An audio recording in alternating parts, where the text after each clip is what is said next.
नमस्कार दोस्तों, आज हम कुछ टर्न अराउंड स्टॉक्स डिस्कस करेंगे। तो यहाँ पे दो सेक्टर्स को हम डिस्कस करेंगे। एक तो पीवीसी पाइप्स का जो सेक्टर है वो डिस्कस करेंगे और दूसरा प्लाईवुड का सेक्टर डिस्कस करेंगे। तो अगर आप देखोगे पीवीसी पाइप्स के दो कंपनीज एस्ट्रल और सुप्रीम इंडस्ट्रीज में बहुत रिसेंटली फरवरी से जो स्टॉक प्राइसेस है वो ऊपर जाना शुरू हो गए। पिछले 2 साल में ये सेक्टर के जो कंपनीज है उनमें कुछ नहीं हुआ, मतलब मरे हुए थे एक तरह से ये स्टॉक्स पिछले 2 सालों से। एंड बहुत रिसेंटली पिछले 2 हफ्तों में इनके स्टॉक प्राइस, पिछले 1.5 महीने में इनके स्टॉक प्राइसेस ऊपर जाना शुरू हुए। तो ऐसा क्या हुआ? रियल एस्टेट डिमांड बढ़ गया या क्या हो गया?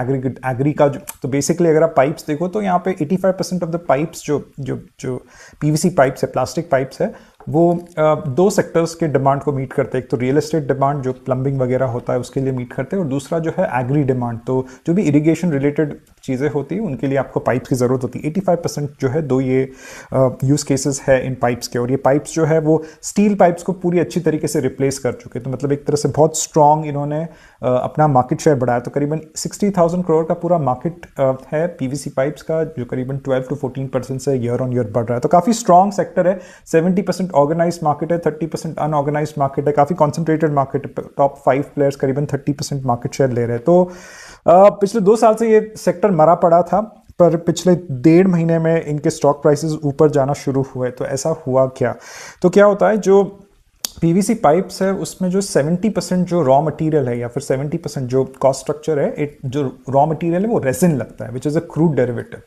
और 80% जो रेजिन लगता है यहाँ पे पीवीसी पाइप्स बनाने के लिए, उसको चाइना से इंपोर्ट किया जाता है। तो फर्स्ट वीक ऑफ फरवरी में चाइना ने अपने एक्सपोर्ट्स के ऊपर बैन तो नहीं किया है, बट एक्सपोर्ट्स को अपने महंगा बनाया। तो कुछ टैक्स वगैरह लेवी किया है वहाँ पे, जिसकी वजह से जो भी डीलर डिस्ट्रीब्यूटर्स है इंडिया में, उन्होंने प्री स्टॉकिंग कर ली है ये सोच के कि पीवीसी प्राइस के या फिर रेजिन के प्राइसेस जो है वो और बढ़ेंगे। तो China is the major exporter, और from India's point of view China एक मेजर इंपोर्ट डेस्टिनेशन है या फिर एक्सपोर्ट डेस्टिनेशन है रेजिन्स का।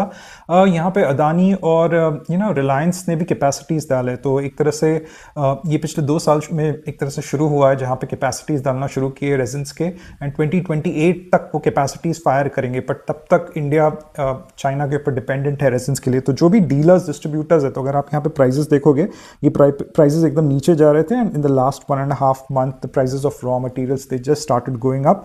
और फिर डीलर डिस्ट्रीब्यूटर्स के बीच में होड़ मच गई कि जल्द से जल्द जितने भी आपको पाइप्स मिल रहे हैं मार्केट में उनको प्री स्टॉकिंग कर लो, जिसकी वजह से कंपनीज के स्टॉक प्राइसेस जो है वो ऊपर जाना शुरू है। दूसरी एक चीज़ होने वाली थी या हो रही थी कि जब बजट डिस्कस हो रहा था, तो मिनिस्ट्री ऑफ कॉमर्स में बहुत सारी एक तरह से डिस्कशंस हो रहे थे कि जो रेजिन्स के इंपोर्ट्स है उनके ऊपर एंटी डंपिंग ड्यूटीज लेवी होंगे। तो अभी तक वो हुआ नहीं है, but over the next couple of months ये होते हुए दिख रहा है। तो जो भी इंपोर्ट्स है वो एक्सपेंसिव होते जा रहे हैं, और वैसे भी अब द फैक्ट दैट रेजिन्स जो है वो क्रूड डेरिवेटिव्स है, तो ये वॉर की वजह से बहुत सारी चीज़ें वैसे ही मुश्किल होने वाली है। बट यहाँ पे जब चाइना ने अपने एक्सपोर्ट्स के ऊपर टैक्सेस लगाना शुरू किए, तो जिसकी वजह से यहाँ के डीलर डिस्ट्रीब्यूटर्स ने इसको स्टॉक किया। तो अगर आप केबल्स एंड वायर्स में भी देखोगे तो डीलर्स डिस्ट्रीब्यूटर्स ने ये सोच के प्री स्टॉकिंग की कि कॉपर के प्राइसेस बढ़ रहे हैं। तो जब भी रॉ मटेरियल के प्राइसेस बढ़ते हैं तो डीलर डिस्ट्रीब्यूटर्स, जो आपका डिस्ट्रीब्यूशन नेटवर्क है, उसको काफ़ी स्ट्रॉन्ग एक इंसेंटिव मिलता है स्टॉक करने के लिए, बिकॉज जब वो माल बेचने जाएंगे तो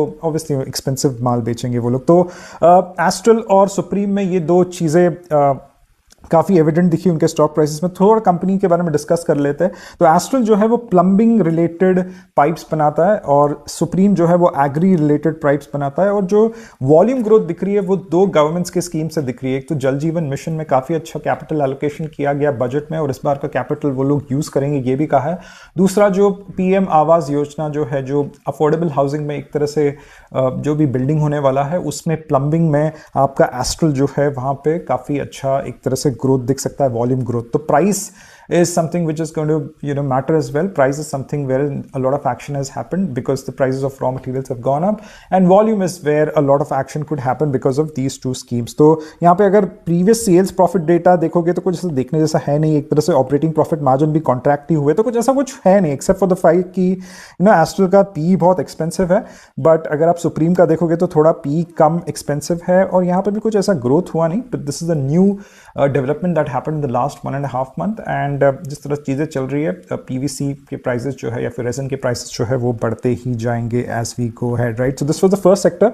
the second sector is century plywood का जो सेक्टर है, वुड पैनल का सेक्टर है। ये भी अराउंड 50,000 करोड़ का मार्केट कैपिटलाइजेशन है। इसमें उल्टा है, इसमें जो अनऑर्गेनाइज सेक्टर है वो बहुत बड़ा है, 70% है, क्योंकि आप जो प्लाई वगैरह होता है, आप पार्टिकल वुड का प्लाई होता है, काफी सस्ता प्लाई हो जाता है, वो आपको एक बोलते ना कहीं से भी मिल जाएगा, मतलब चूरा जो होता है उसको चूर कर एक तरह से वुड बनाते हैं। बट जो एमडीएफ एलडीएफ प्लाई, जो सेंचुरी प्लाई जैसे कंपनीज बेचते हैं, ये वाला प्लाई जो है ये थोड़ा एक्सपेंसिव होता है, थोड़ा प्रीमियम प्रोडक्ट होता है। बहुत स्ट्रॉन्ग प्रीमियमाइजेशन हो रहा है इस सेक्टर में। बट ये जो कंपनीज है, जो ब्रांडेड कंपनीज है, they don't even take they take almost 30% of the market share. Organized market share 30% है, जिसमें सेंचुरी प्लाई का करीबन 8% मार्केट शेयर है। तो मार्केट लीडर है सेंचुरी प्लाई। अब यहाँ पे क्या हो रहा है, तो रियल एस्टेट डिमांड तो इतना कुछ स्ट्रांग नहीं है, मतलब कमर्शियल रियल एस्टेट में, डेटा सेंटर्स में काफ़ी ज़्यादा एक तरह से डिमांड है, एंड रेजिडेंशियल तो पूरा ठप पड़ा है। प्रीमियम में काफ़ी डिमांड है, बट कमर्शियल में सबसे ज़्यादा डिमांड है। तो यहाँ पे भी डिमांड का कुछ ज़्यादा इतना ये नहीं है, एक्सेप्ट फॉर द फैक्ट कि जो इतना बड़ा चाइनीज़ इंपोर्ट्स जो होते हैं, तो चाइनीज़ इंपोर्ट्स जो चाइना से जो प्लाई आता है वो करीबन 30 to 40% डिस्काउंट पे इंडिया पे डंप किया जाता है। तो इसके वजह से एक तो पहली बात ही इतना फ्रैगमेंटेड है, मतलब इतना कॉम्पिटिटिव मार्केट है, इतना बड़ा अनऑर्गेनाइज्ड मार्केट है, जिसकी वजह से इनके मार्जिन्स पूरे कट जाते हैं, इतना सस्ते में प्लाई मिलता है।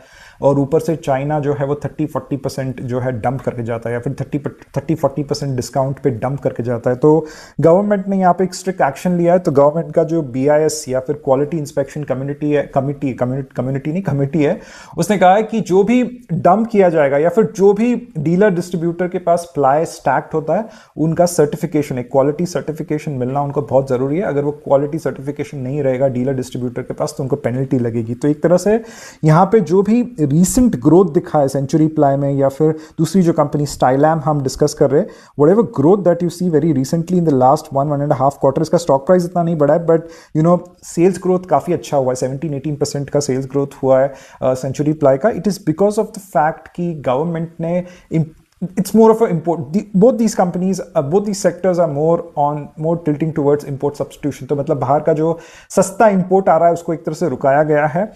एक तो चाइना ने खुद रुका दिया in case of PVC pipes. यहाँ पे गवर्नमेंट ने बेसिक कस्टम ड्यूटीज बढ़ा दिए, इंस्पेक्शन बढ़ा दिए, क्वालिटी स्टैंडर्ड्स बढ़ा दिए, जिसकी वजह से जो सस्ता इंपोर्ट है that would start coming from, that would there is a pause, और there are less imports that are coming, right. तो Stylam Industries is a small cap, 3,700 crore का मार्केट कैपिटलाइजेशन। ये लैमिनेट्स बनाती है, राइट। तो फर्नीचर के ऊपर जो एकदम अच्छी सी वो जो फिनिशिंग होती है, that is what this company makes, right. Exports 70% है इस कंपनी के, एंड आइकिया वगैरह जैसे इंपॉर्टेंट प्लेयर्स को ये कंपनी सप्लाई करती है, राइट। एंड सेंचुरी बोर्ड ये बेसिकली MDF बनाती है। MDF इज काफ़ी पॉलिश्ड वुड जो होता है, प्लाई से थोड़ा एक वर्जन हायर होता है, स्ट्रक्चरली थोड़ा वीक होता है, बट उसके ऊपर लैमिनेट्स लगा के उसको पेंट कर सकते हैं या फिर कुछ अच्छा कर सकते हैं उसका। तो फर्नीचर वगैरह में MDF बहुत अच्छा यूज होता है। तो पार्टिकल वुड जो होता है ना, वो थोड़ा सस्ता वाला वुड होता है, तो वो दिखता अच्छा है, तो एंड यूजर को समझ में नहीं आता कि कौन सा अच्छा है कौन सा खराब है। कारपेंटर जो होता है इस केस में, या फिर प्लम्बर जो होता है प्रीवियस केस में, जो PVC पाइप में, वो लोग डिसीजन मेकर्स होते हैं। तो this is a brief about these 4 companies. एक टर्न अराउंड बोल सकते हैं 4 स्टॉक्स को। If you like this video, please give me a like, and you can sign on to the membership option, जिसमें मैं अपना पर्सनल रिसर्च किस तरह अपना पोर्टफोलियो बिल्डिंग में इस्तेमाल करता हूँ, that is something which I have discussed, so you can access my portfolio with. Thank you very much for your time, take care, bye bye.